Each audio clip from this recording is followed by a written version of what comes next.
Hi, beautiful. Are you having a nice day? In 3300 BCE, a group of people decided to end their nomadic life and settle down. It was for the first time they harvested crops, they raised livestock. It is where the first innovation in technology was made. It is where the language was developed and a complex social order came into being. All this happened on the banks of river Indus, which is now popularly known as Indus Valley Civilization.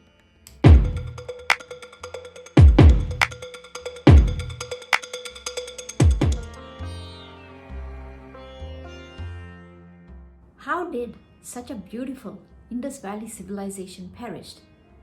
There are a few research studies done in this area which concludes the river changed its course, weaker monsoon, earthquake, drought, decline in trade with Egypt and Mesopotamia, increase in interpersonal violence, and infectious diseases like leprosy and tuberculosis.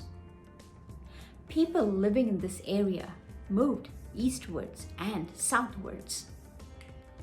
Indus Valley civilization did not disappear suddenly. Many of its elements were found in later cultures. The regional cultures that developed after the decline of Indus Valley civilization showed the influence of Indus civilization. Mainstream scholars demonstrated that Vedic religion is derived partially from Indus civilization.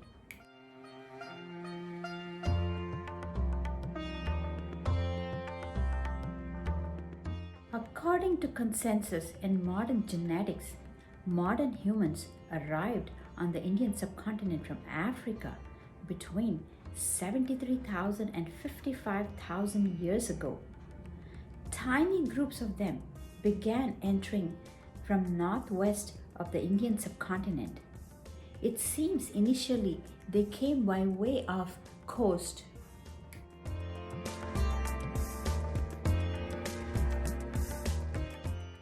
Dravidians may have been indigenous to the Indian subcontinent.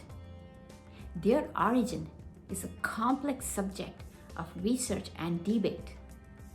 Early Dravidians are a mixture of ancient ancestral South Indian and Neolithic West Asia farmers from Iran.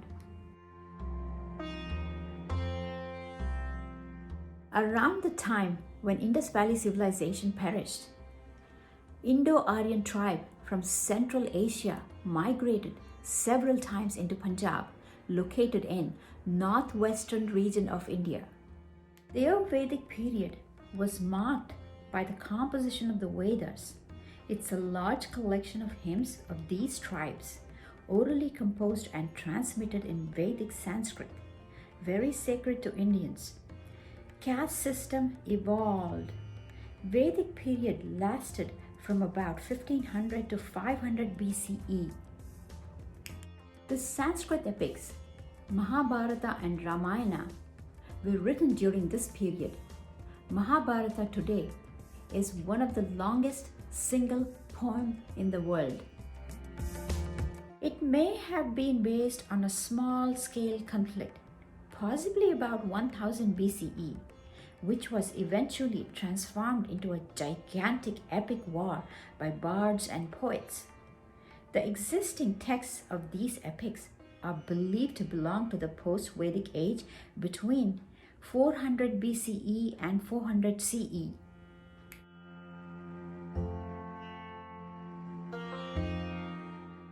Jainism and Buddhism were among the new ascetic movements started. It is during the same period Upanishads were written.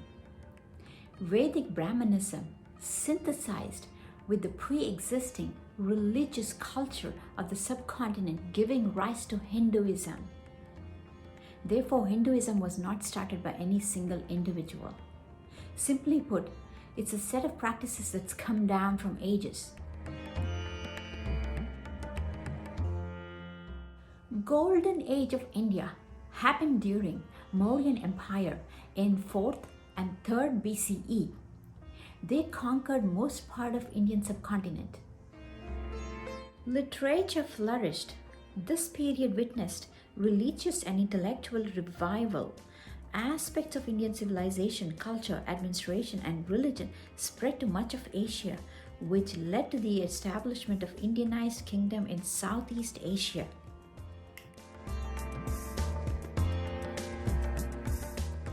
Alexander the Great, as he is known in history as, invaded northwestern India during the time of Dhanananda. After encountering Nanda's and Gangaridai forces, his forces mutinied at River Beas, refusing to go any further. In 8th century, Islamic conquest spread into modern Afghanistan and Sindh. Then came Muhammad Ghazni. Can we ever forget? Muhammad Ghazni invaded India 17 times, looting and plundering, and he used the booty to build his capital at Ghazni.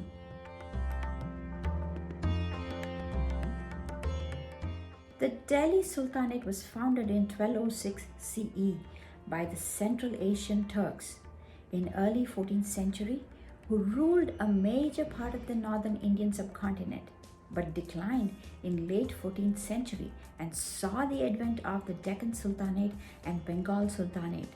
The 15th century saw the advent of Sikhism. The early modern period began in the 16th century when the Mughal Empire conquered most of the Indian subcontinent. Significantly, the proto-industrialization became the biggest global economy and manufacturing power. The Mughals shifted a gradual decline in the early 18th century, which provided opportunities for the Marathas, Sikhs, Mysoreans, and Nawab of Bengal to exercise control over large regions of the Indian subcontinent. The Delhi Sultanate was a Muslim sultanate based in Delhi. It was ruled by several dynasties of Turkic, Turco-Indian, and Pathan origin. It ruled large parts of the Indian subcontinent from the 13th century to the early 16th century. Indo-Muslim fusion of culture was a cultural renaissance in India, which was seen in monuments, in architecture, music, literature, religion, and clothing. There was synthesis between Indian civilization and Islamic civilization.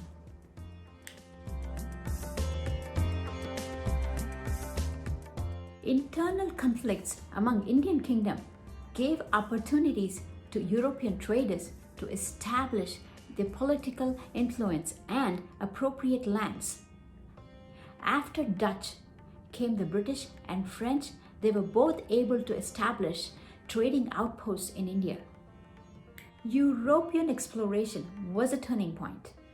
In 1498, a Portuguese fleet under Vasco da Gama discovered a new sea route from Europe to India. This paved the way for direct Indo-European commerce. The next to arrive were the Dutch.